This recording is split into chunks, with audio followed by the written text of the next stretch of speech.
এই বেপর্দা নারী, এবার তো থামো।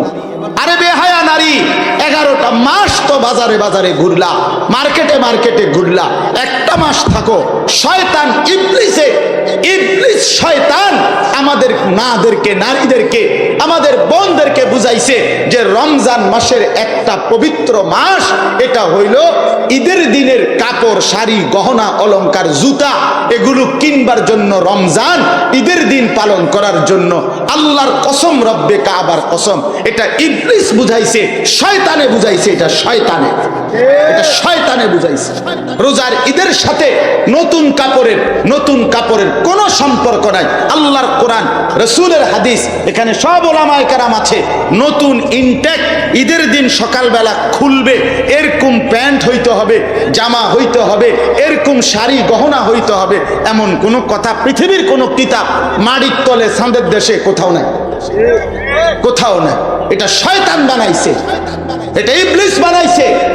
এটা আপনার বানাইয়া মা বোনরা আল্লাহকে বৃদ্ধাঙ্গুলি দেখায়, মহিলারা ঘর থেকে ঘরে বৃদ্ধাঙ্গুলি দেখায় আল্লাহ রে। আল্লাহ, আপনি বলছেন রহমতের দুয়ার খুলে দিছেন, মাগফিরাতের দুয়ার খুলে দিছেন, জাহান্নাম থেকে মুক্তি দিবেন, আপনার এগুলো আমার লাগবে না, এটি আপনি আপনার কাছে রাখেন। আমার দরকার জুতা, আমার দরকার শাড়ি। আমি কিনুম জুতা, ফেরেশতা যাতে আমার জুতা দিয়া ফিরতে পারে হাসরের ময়দানে। আমনো মনে রাখেন, আপনার টাঙ্গাইয়া ফিরবে মনে। আপনি আল্লাহর সাথে গাদ্দারি করলেন, মালিক সব রহমত খুলে দিলেন, জান্নাতের দুয়ার খুলে দিলেন, জাহান্নামের দুয়ার বন্ধ করে দিলেন।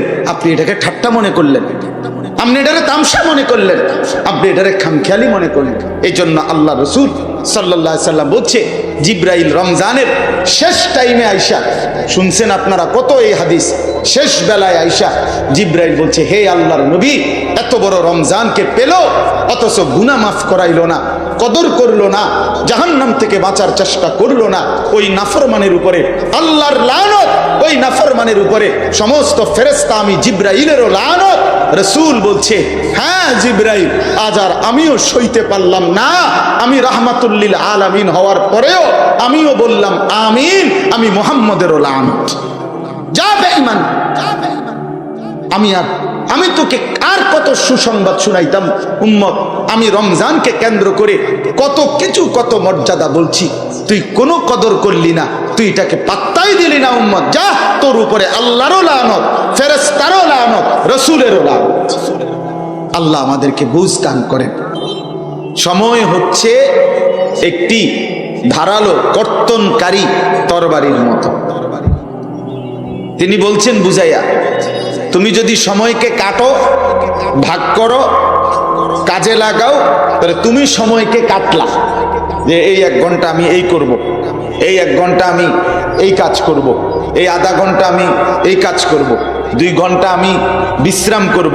এই যে রুটিন করে করে আমি সময়কে কি করলাম, কাটলাম। ঠিক কি না বলেন? কাইটা কাইটা ভাগ করলাম।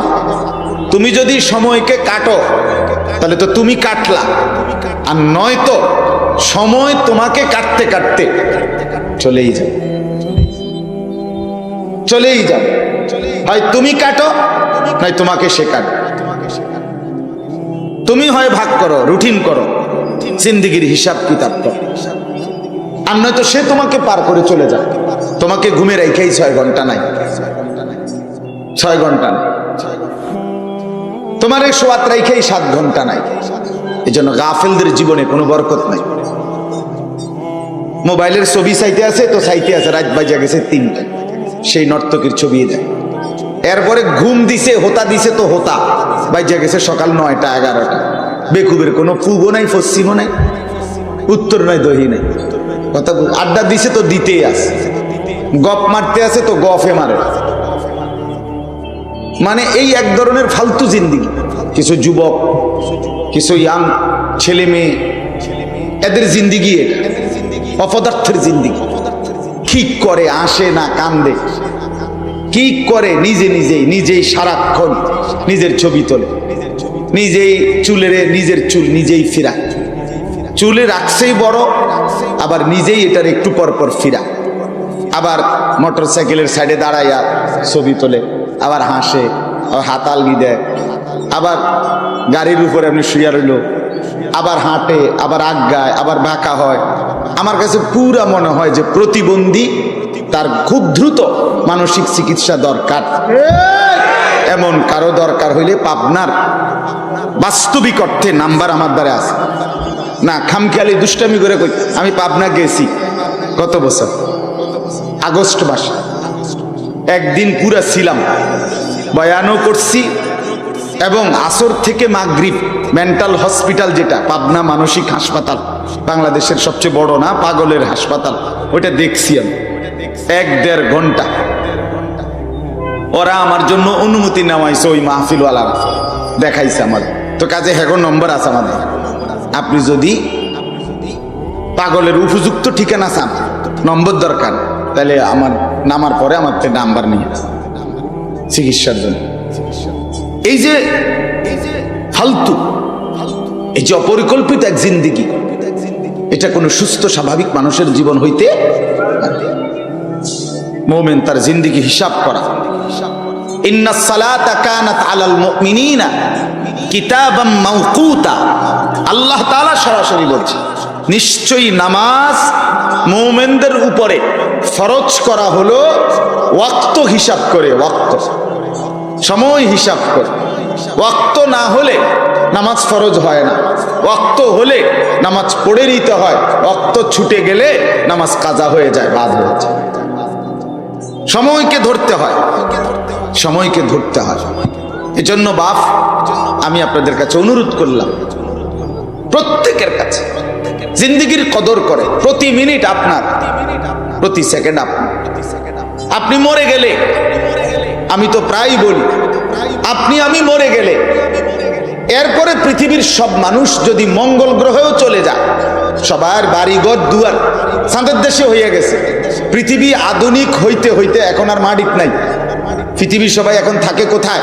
মঙ্গল গ্রহে। আচ্ছা যাক না, মঙ্গল সৌরজগৎ পার হয়ে যাক, আমনের আমার লাভ কি? আমি তো মরে গেছি, কথা বলেন। এরপরে পৃথিবী আধুনিক হইলেই কি, আর মাটির তলে গেলেই কি? আমি তো নাই, আমি তো নাই। তো আমার হায়াত, আমার জিন্দিগি, আমার জীবন, আমার সময়, আমার সময়, আমার হায়াত, এটাই আমার কদর করা উচিত, কদর করা উচিত। এই জন্য এটা জরুরি বাপ। এটা যদি কেউ বুঝি, তো আমরা বুঝবো যে আমাদের জিন্দিগির এই সময়, এই প্রতি মিনিট, এটাই আমার জীবন, প্রতি সেকেন্ড এটাই আমার জীবন।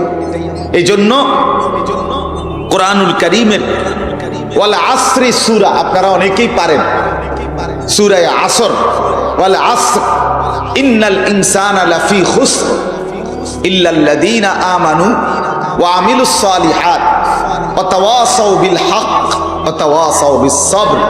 এই ছোট্ট সূরাটার প্রথম শব্দ, প্রথম আয়াত সময়ের কসম। ওয়াল আসর, আল্লাহ তাআলা ওয়াক্তের কসম করেছেন, সময়ের কসম। আর আল তাফসীরের মধ্যে আছে, আল্লাহ যখন কোনো কিছুর কসম করেন সেটা দামি হয়, সম্মানী হয়, গুরুত্বপূর্ণ হয়। সময়ের কসম করে আল্লাহ বলছেন, বান্দা তোমরা ক্ষতির মধ্যে আছো, সময়কে যদি কাজে না লাগাও তো তোমার হায়াত খাসারা, ক্ষতিগ্রস্ত তোমার। ইমাম শাফিঈ রাহমাতুল্লাহি আলাইহি, এই যার নাম এইমাত্র বললাম, উনি বলছেন এই কথাটা, লাউ তাদাব্বারান নাসু ফি হাদিহি সূরা লাওয়াসআতহুম। ইমাম শাফিঈ রাহমাতুল্লাহ বলেন যে প্রতিটা ইমানদার মুসলমান যদি কোরআনের 114টি সূরার মধ্যে শুধু কেবল এই একটি সূরা, সূরা আসর, এই ছোট্ট সূরাটি মাত্র 3টি আয়াত, এই 3 আয়াতের এই ছোট্ট সূরা, সূরা আসর, এটা নিয়ে যদি কোনো মানুষ বাস্তবিক অর্থে দিল দিয়ে ভাবে, ফিকির করে, তাদাব্বারা মানে চিন্তা ফিকির করে, তিনি বলেন তার কামিয়াবির জন্য, তার মুক্তির জন্য, তার সফলতার জন্য, নাজাতের জন্য খোদার কসম ইমাম শাফিঈ বলেন এই একটি সূরাই যথেষ্ট। এটাই শান। হায়াতের কদর যদি কেউ বোঝে, জিন্দিগির কদর যদি কেউ বোঝে, সময়ের কদর যদি বোঝে, তাইলে তার জীবন সুন্দর হয়, তার জীবন সুন্দর। সে জীবনকে নিয়ন্ত্রণ করতে পারে, সে জীবনের রুটিন করে, জীবনের কাজের পরিকল্পনা করো।